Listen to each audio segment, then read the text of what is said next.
La educación está reprimiendo los talentos y habilidades de muchos estudiantes y está matando su motivación para aprender. Ken Robinson. En los últimos 50 años, las esferas económica, cultural y personal han dado un vuelco en el mundo entero. Y sin embargo, los sistemas educativos no han movido un ápice sus programas y sus objetivos. ¿Por qué se aburren los niños y niñas en el colegio? ¿Por qué llegan al mundo adulto sin tener idea de sus propios talentos y capacidades?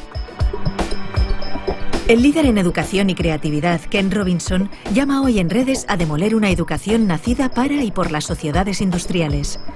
La sociedad de la información actual necesita jóvenes creativos y motivados.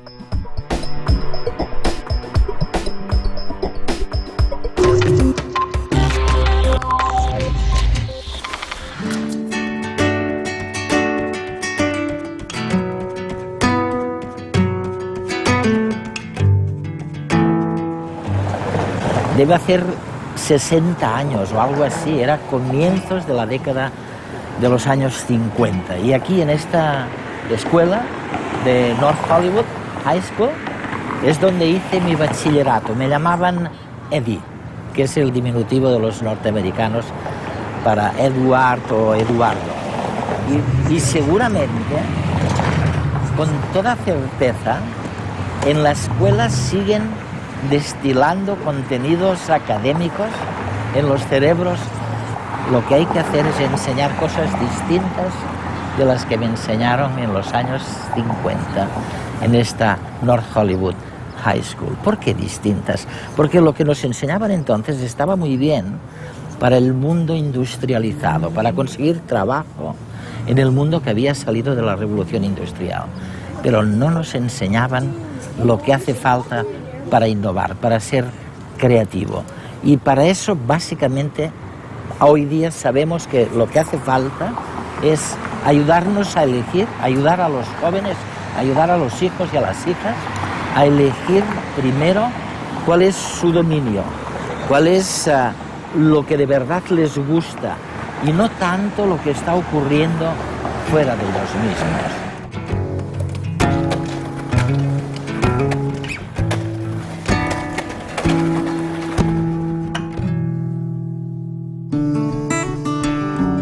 Mark Prensky, escritor y consultor, especialista en aprendizaje, resumió en redes hace unas semanas las capacidades escondidas de los niños. El deber de las escuelas, en mi opinión, es motivar a los chicos. Este es el motivo por el que no van a dejar de existir los profesores. Su trabajo es darles luz. ¿Tienen nuestros hijos trastorno por déficit de atención? Esto es lo que muchos creen. Les damos Ritalin y otros fármacos. Esto es lo que dicen nuestros hijos. Yo no tengo déficit de atención, simplemente no estaba escuchando. ¿Cómo encendemos las luces para estos chicos? Yo creo que la mejor forma es con aquello que les apasiona. Y creo que así toda esa mala prensa en torno a nuestros chicos la vamos a ver con otros ojos. Voy a darles una metáfora nueva. Digamos que nuestros chicos son cohetes espaciales. ¿Qué quiere decir? Pues que van rápido, que se lanzan de cabeza a lugares desconocidos, que son muy volátiles, que son difíciles de controlar con precisión como los cohetes de verdad.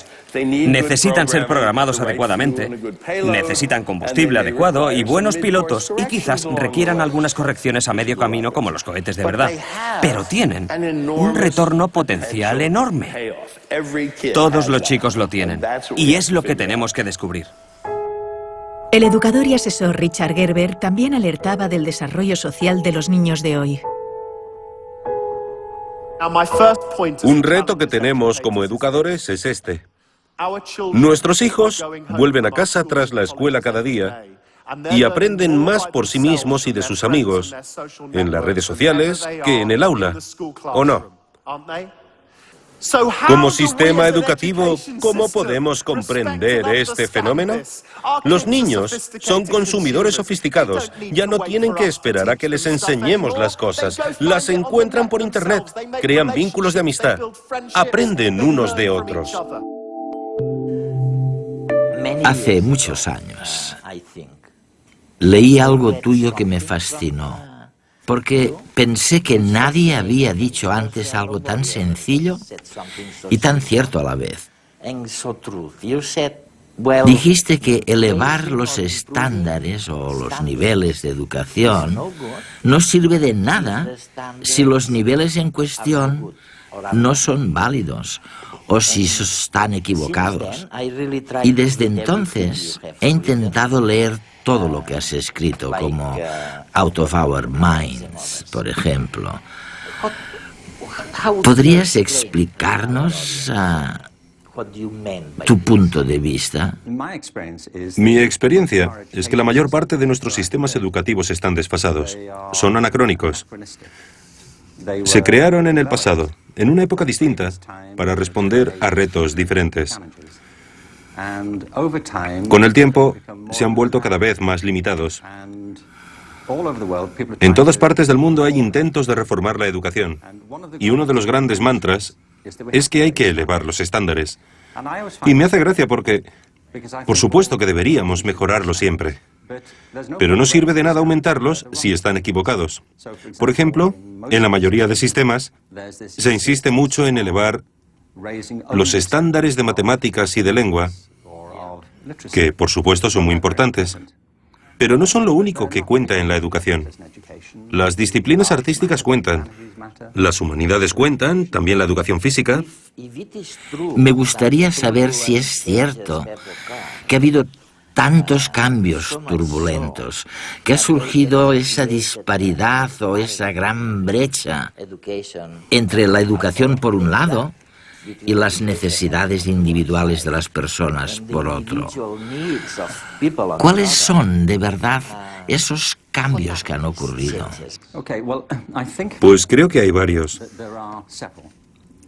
Si nos planteamos cuál es el propósito de la educación, los políticos a menudo hablan de volver a lo esencial, a lo básico. Y creo que hay que hacerlo, pero primero tenemos que ponernos de acuerdo sobre qué es lo esencial. En mi opinión, la educación, desde la guardería hasta la formación de adultos, tiene en líneas generales 3 objetivos. O por lo menos debería tenerlos. Uno de ellos es económico. Es innegable que una de las grandes expectativas que tenemos sobre la educación es que si alguien tiene estudios, estará en mejor posición para conseguir un trabajo y la economía se beneficiará. Por eso invertimos tanto dinero en la educación. Y ahora no es así. El problema es que las economías del mundo han cambiado diametralmente en los últimos 50 años. El mundo cada vez está más dominado por los sistemas de información. Estamos inmersos en una economía de servicios y la industria se ha trasladado fuera de Europa. Ahora mismo se ubica mucho más en Asia. Por consiguiente, económicamente, el mundo de ahora no tiene nada que ver con el mundo en el que tú y yo crecimos.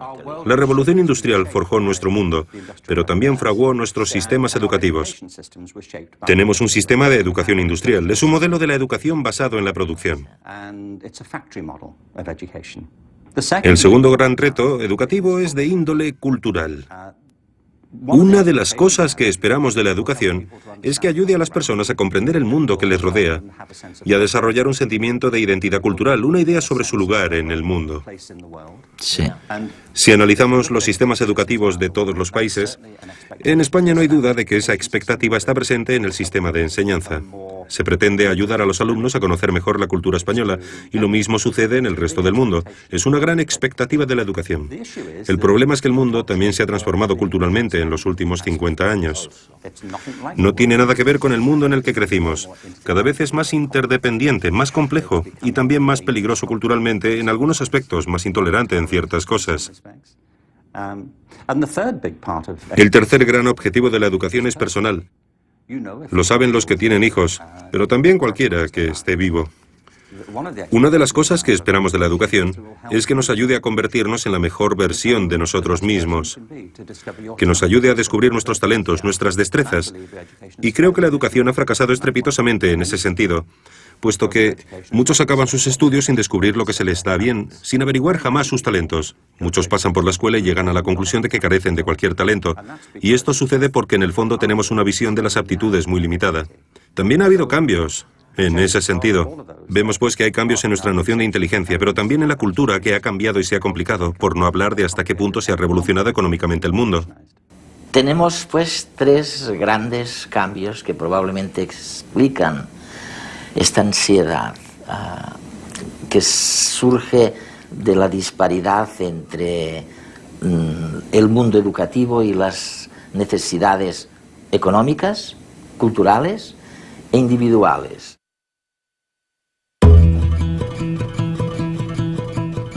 Hacer un fuego, cazar, recolectar plantas comestibles, fabricar recipientes y armas. Nuestros antepasados aprendían unos de otros las actividades de la vida cotidiana. Los conocimientos se adquirían a través del contacto con los demás y la repetición. Hasta que miles de años después se inventó la escritura, la primera gran revolución en el aprendizaje. Entonces, los textos comenzaron a vehicular buena parte del conocimiento. También cambiaron, claro, las cosas que aprendía la gente. Nacieron las primeras escuelas. En ellas, un individuo, el profesor, tenía unos conocimientos que dictaba a una serie de alumnos, que los aprendían. En el siglo XVIII, cuando se produjo la Revolución Industrial, se comenzaron a regular los sistemas educativos. El objetivo era preparar a los trabajadores que luego estarían a cargo de las cadenas de montaje en las fábricas. Individuos que hacían lo mismo una y otra vez durante muchas horas al día.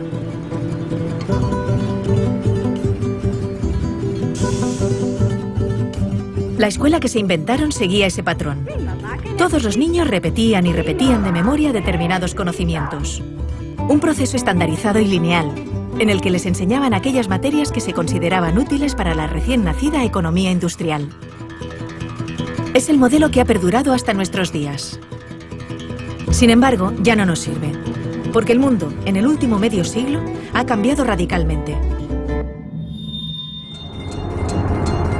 Los avances espectaculares que se han producido en ciencia y tecnología han hecho, por una parte, que pasemos de ser una sociedad industrial basada en la producción masiva de objetos a una sociedad de servicios y de información, en la que el motor son las ideas y la creatividad, la capacidad de inventarnos nuevos oficios más acordes al siglo XXI. Y por otra parte, los descubrimientos científicos nos han permitido conocer mejor cómo funciona nuestro cerebro, el órgano encargado del aprendizaje, y descubrir algo que los griegos ya sabían, que no aprendemos repitiendo, de memoria, sino haciendo, cuando nos emocionamos. Por eso, hay que transformar la escuela de arriba a abajo. Necesitamos un sistema educativo que, mediante el aprendizaje social y emocional, fomente la educación personalizada, que potencie el desarrollo de cada individuo, que estimule la creatividad, la pasión, la energía, el talento. Porque nuestro futuro está lleno de nuevos retos que requerirán nuevas soluciones, y estas dependerán de cuán creativa, vital y variada sea la gente. Y también feliz. Y para ser feliz necesitamos realizarnos y desarrollarnos, descubrir y cultivar aquello que nos motiva y hace sentirnos bien. Bienvenidos a la escuela del siglo XXI.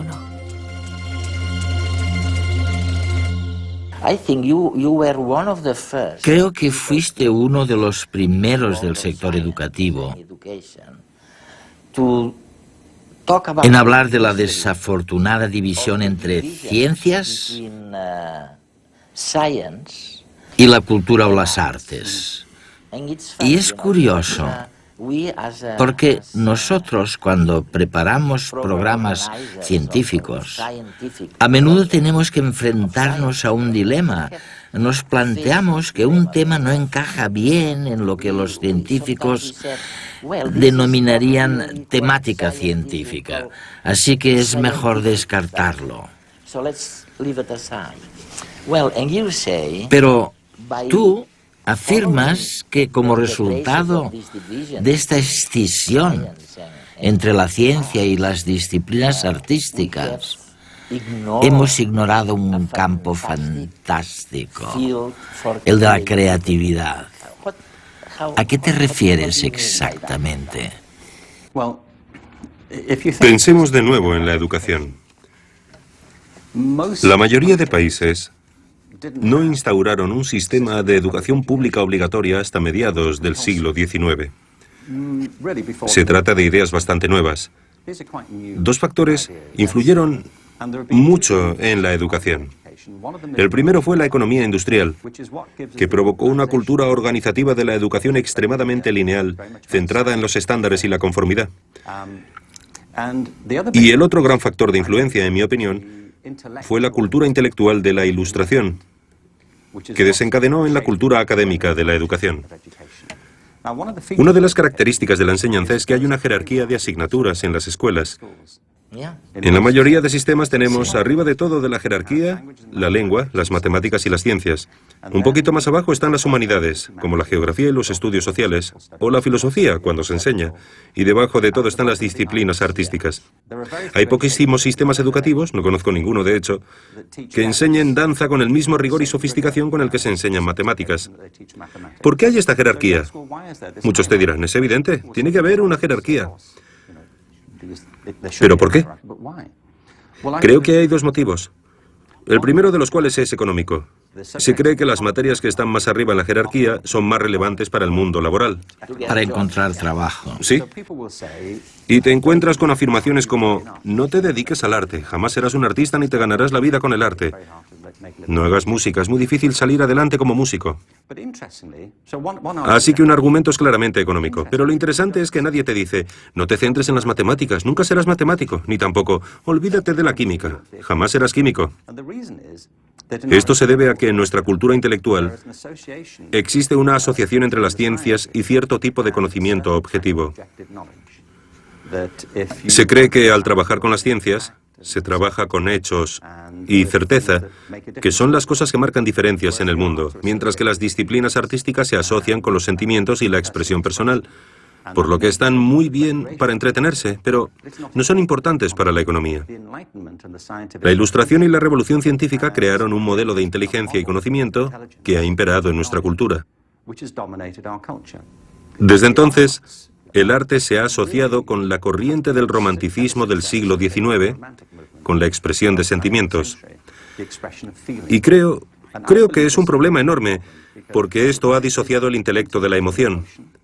Y hemos pasado a considerar ambas cosas como separadas, en detrimento tanto de las artes como de las ciencias. La creatividad ha pasado a asociarse con lo artístico y no con lo científico, porque se cree que la creatividad tiene que ver con la expresión individual de las ideas. Yo propongo, entre otras cosas, retomar una concepción de la creatividad que nos devuelva la relación entre las disciplinas artísticas y científicas, puesto que ambas salen perjudicadas de la separación. Mientras hablabas, pensaba en el patrón que sirvió para establecer que alguien estaba en la parte adecuada del conocimiento, lo que llamamos el cociente intelectual. ¿Por qué demonios hemos creído durante tanto tiempo que la medición del coeficiente intelectual era importante para la vida económica? ¿Por qué? El cociente intelectual fue una de las nociones que surgió del crecimiento de la psicología y la sociología, de los intentos de aplicar las mismas características de las ciencias físicas a las personas. Lo importante es que había dos fuerzas. Por un lado, un verdadero espíritu de investigación, para ver si podíamos medir la inteligencia igual que medimos el movimiento de las mareas, pero también coincidió con el crecimiento de la educación pública, que requería una manera eficaz, rápida y objetiva de caracterizar a las personas para poder educarlas. Se necesitaba saber, en cierto modo, si tenían una inteligencia normal, inferior a la media o extraordinaria. Alfred Binet, cuando creó el primer test de inteligencia en París, estaba interesado en los niños con necesidades educativas especiales. Para descubrir cuáles eran sus necesidades, necesitaba tener una idea de cuál era la capacidad media. Este era el objetivo inicial. No obstante, los test de inteligencia se volvieron fundamentales para la categorización de alumnos en las escuelas públicas, pero también para la selección en el ejército. Se han convertido en un mito, me parece. Han pasado a formar parte de nuestro léxico cultural como si fueran objetivos. Una de las organizaciones más importantes que hay es Mensa, la organización de personas con cocientes intelectuales altos. Y me parece estupendo, no voy a criticar a Mensa, pero me planteo si esto es así realmente. En realidad, el test de inteligencia solamente mide la capacidad de hacer Test de inteligencia. Hay personas a las que estos test se les dan muy bien. Si queremos saber lo inteligente que es alguien, por lo menos deberíamos aceptar que la inteligencia entraña mucho más de lo que se puede medir en un test de inteligencia. ¿No deberíamos incluir también otras preguntas? Como por ejemplo, ¿sabes componer una sinfonía? ¿Sabes interpretarla? ¿Gestionar un negocio de éxito? ¿Sabes bailar? ¿Sabes escribir una poesía que conmueva a los lectores y les haga llorar? ¿Tienes empatía? La empatía, sí. Si el ser humano solamente tuviera las habilidades que se miden en los test de inteligencia, la mayor parte de la cultura humana jamás habría existido. Yo no querría vivir en un mundo así. ¿Tú sí? No. Tenemos una visión de la inteligencia muy reduccionista.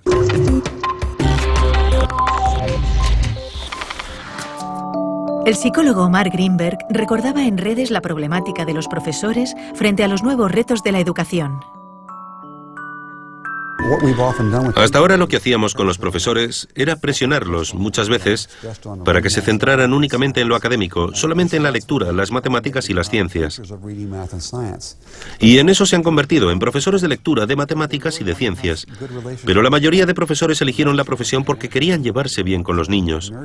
Les gustan los niños y quieren pasar tiempo con ellos, educarlos, prepararlos para la vida. Y conforme se lo vamos permitiendo y les brindamos más habilidades para hacerlo, descubren que disfrutan mucho más enseñando. Para Richard Gerber, el valor de la educación está en el camino, no en la meta. En cierto modo hemos olvidado que lo bueno de la educación está en realidad en la experiencia, en el momento, en la alegría de descubrir algo, en la satisfacción de tener una pregunta y poder buscar una respuesta, y no necesariamente en la propia respuesta. Creo que muchos niños y muchos profesores en el sistema educativo se sienten frustrados porque, por culpa de las presiones y la obsesión por los resultados, la magia del viaje se ha disipado. Me parece que este es el motivo por el que cada vez hay más niños que abandonan los estudios enseguida que pueden, porque no ven en ellos ninguna pasión, ninguna emoción. Y es a raíz de esta fijación con el destino final que ignora la alegría de lo que pasa por el camino. Pero, ¿cómo voy a estar atento en clase? Datos y datos, fórmulas, información... Si ya no me acuerdo de lo que estudié el año pasado. Que si la capital de Ecuador es Quito... Pero estoy seguro que eso está en Google. Me parece que nos enseñan igual que antes. Nos educan igual que a mis padres y a mis abuelos. Y a los padres de mis abuelos. Así es difícil estar motivado. Ahora se ha puesto de moda decir que tenemos TDA, porque creen que no atendemos en clase. Algunos niños sí que tienen un problema y necesitan pastillas. ¡Todo pastillas! Pero a otros lo que nos pasa es que estamos muy aburridos. Porque con las cosas que nos gustan podemos pasarnos horas y horas. Porque en lugar de darnos pastillas, no intentan motivarnos para que seamos creativos, para que inventemos, para que soñemos, que nos den ganas de aprender. Pero si vivimos en una época súper chula, tenemos el mundo a nuestro alcance, con un clic. Yo me paso horas navegando por internet, mirando vídeos, jugando. No sé, es que en el cole me duermo. Piensen en ello. Me gustaría explicitar o sugerir a los telespectadores los grandes cambios. ¿Cuál es el contenido real de estos grandes cambios a los que se está refiriendo Ken Robinson? Vamos a ver, empezó todo por un tipo de pensamiento que era el de la Edad Media. Ok. Luego nos dice en dos palabras cuál era la síntesis de este pensamiento. Después viene el Renacimiento, que es totalmente o muy distinto. Después viene el pensamiento de la Revolución Industrial, lo que llamamos la Ilustración. Después viene otro tipo de pensar distinto, que es el Romanticismo. Y por último, en estos momentos, ¿dónde nos encontramos? ¿En pocas palabras? En pocas palabras, toda la historia. Bien, procuraré ser breve. Toda la historia moderna de Europa en unas pocas frases. En cualquier caso, la corriente mayoritaria en la Edad Media es que, por lo general, todo el mundo estaba muy dominado por las ideas de la Iglesia y había una jerarquía social y económica muy marcada entre la aristocracia y la población rural. En general, era un estilo de vida muy rural, especialmente en toda Europa. En el Renacimiento, el desencadenante fue el redescubrimiento de los textos clásicos, de los pensadores y filósofos griegos y romanos. Esto condujo a un renovado interés por la vida intelectual y la belleza, y a nuevas maneras de reconsiderar nuestro lugar en el mundo. Se produjeron varios cambios importantísimos, por ejemplo, el trabajo de Copérnico y Galileo, que plantearon la posibilidad de que tal vez la Tierra no fuera el centro del universo de Dios, y eso supuso una especie de terremoto ideológico, con enormes cambios en la manera de ver las cosas de la gente. Lo más importante es que la inmensa mayoría de gente ya no tenía que depender de los argumentos y la autoridad de una minoría culta del clero, porque la invención de la imprenta generalizó el acceso a las ideas. La gente podía leer por sí misma las ideas y distribuirlas. Ha habido varios ejemplos de tecnologías absolutamente revolucionarias, como la imprenta. La televisión también fue una de ellas, y creo que la cultura digital de ahora también lo es. Pero supongo que si hubiera que definir el gran cambio en unas pocas palabras, diría que la conciencia humana ha ido expandiéndose más y más hacia afuera. Hemos dejado de mirarnos el ombligo para intentar ser más objetivos sobre nuestro lugar en el mundo y el orden de las cosas, a medida que pasábamos de la Edad Media al Renacimiento y a la Ilustración. En líneas generales, dejamos de considerarnos el centro de la creación de Dios para vernos como parte de un cosmos mucho mayor. Ahora mismo, nuestra generación, y con esto no me refiero a ti y a mí, sino a toda la generación de personas que habitan en la Tierra ahora, a todos los que convivimos en el planeta, tenemos que enfrentarnos a retos que carecen de precedentes en toda la historia de la humanidad. Uno de los motivos por los que defiendo con tanta pasión que hay que modificar la educación y replantearse la creatividad es porque me parece que, a no ser que cambiemos nuestra manera de pensar en nosotros mismos, no estaremos a la altura de los desafíos a los que nos enfrentamos ahora. Y si no hacemos frente a los retos, las consecuencias podrían ser desastrosas.